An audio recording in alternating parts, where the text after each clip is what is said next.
Hi, my name is Abigail Anmuth, and I'm a senior in bioengineering with a minor in mathematics.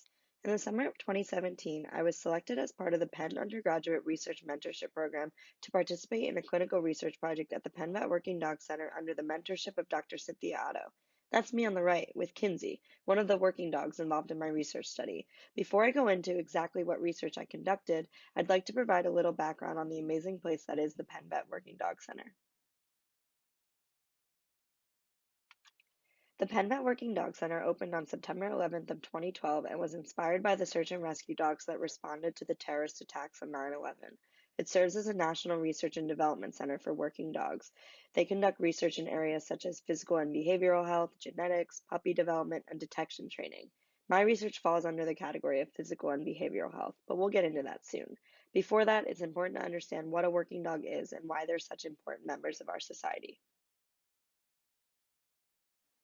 Dogs are incredible creatures and serve a multitude of purposes in our society. Working dogs are no exception.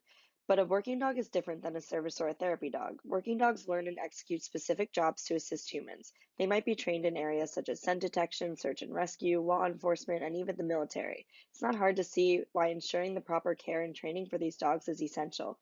Explosive detection dogs mitigate threats on national security. Search dogs are vital in locating victims of natural and man-made disasters, and the nose on a dog can even detect early stages of cancer.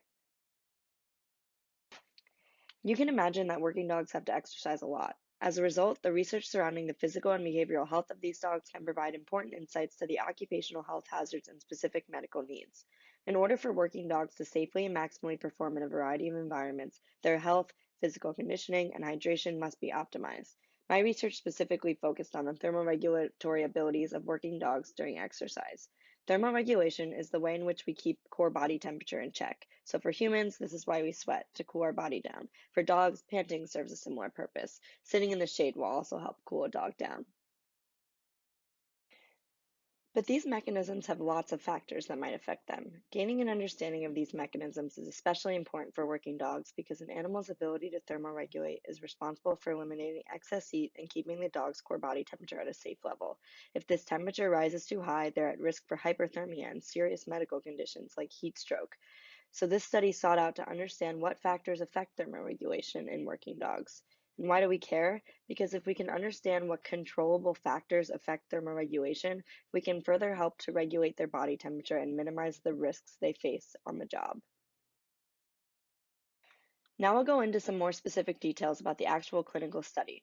The test subjects used in this study were 9 exercise conditioned dogs ranging from 8 months to 9 years old, trained at the Penn Vet Working Dog Center. 3 breeds were used: 5 Labrador Retrievers, 3 German Shepherds, and 1 Golden Retriever. Each dog used in the study was fasted from 10 p.m. until the morning of their test day. Two of the crucial measurements we took were activity counts and core body temperature. Activity counts were measured by an omnidirectional accelerometer device called Actical, basically like a Fitbit for dogs. Core body temperature was measured using a telemetric core body monitor within the gastrointestinal tract. On the right, you can see Kinsey, one of the test subjects, equipped with both the Actical under her collar and the telemetric core body monitor, which is continuously monitoring her GI tract temperature. This study occurred over a 2-week period and a maximum of 2 dogs were tested each day. They participated in 3 exercise bouts per day, consisting of 5 minutes of search, followed by 5 minutes of agility, followed by another 5 minutes of search. Each exercise period was led by the same handler to minimize variability in exercise. After an exercise bout, the dog returned to the kennel where they had a 30-minute rest and rehydration period. This graph shows data from one exercise bout from one of the study subjects, Pacey. In light blue, you can see her activity level as measured by the Actical. In dark blue, you can see the curve that represents her core body temperature during exercise. If you look closely at the red box, you can see that even after Pacey's activity level declined, her core body temperature continued to rise. This is notable and serves as a reminder to those in the working dog community that even after dogs are done working, thermoregulation is still crucial in order to maintain a safe temperature level. In hopes of further understanding what exactly might have caused this increase in temperature or contribute to a slower recovery, several factors were tested. I won't go into the details of all of them, but on the slide you can see an explanation of the independent variables tested in black. A regression was used to determine if any of these variables were statistically significant predictors of the 2 dependent variables in red. The first variable, temperature increase, was the absolute difference between a dog's baseline exercise core body temperature and its peak core body temperature during a single exercise bout. The second variable, time to 80% recovery, was the time it took each working dog's core body temperature to return to 80% of the initial baseline core body temperature. So here's what the statistics told us. The variables that were found to be statistically significant predictors of the rise in core body temperature were the exercise intensity and the age of the dog. The variables that were found to be statistically significant predictors of the recovery of core body temperature were the baseline exercise temperature and also the age of the dog. These findings matter, and I'll explain why. We are lucky to have working dogs as part of our society. Their ability to assist humans is incredible and valuable. They truly save lives on the job. It's on us, then, to make sure that their safety is considered too.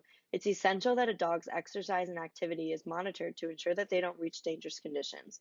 The finding that baseline temperature affected time to 80% recovery is a noteworthy result, and it stresses the usefulness of work-rest cycles, which allow dogs to return to a safe temperature before they begin exercising again. The finding that exercise intensity contributes to the rise in core body temperature is consistent with our hypothesis and is also a crucial reminder to be aware of the physical strain that working dogs undergo during their jobs. Similarly, the finding that age contributes to the rise in core body temperature and the recovery time is an important factor to consider for trainers and specialists when determining if a dog is safe enough to productively work. Hyperthermia can not only hurt overall performance of the working dog, but can also result in serious medical conditions. Thus, it remains vital that we understand and can identify predictors that lead to a dangerous increase in core body temperature during exercise. There's still a ton to discuss, but this marks the end of my Ben talk. I'd like to acknowledge some important people in this research study. This would not have been completed without the guidance of my Penn undergraduate research mentor and principal investigator, Dr. Cynthia Otto. Additionally, the execution of this clinical study was made possible by an incredible team, Tessa Seals, Taylor Goucher, and Ali Hartzell. I hope you guys enjoyed this talk, and please feel free to reach out if you want to know more. Thanks for listening.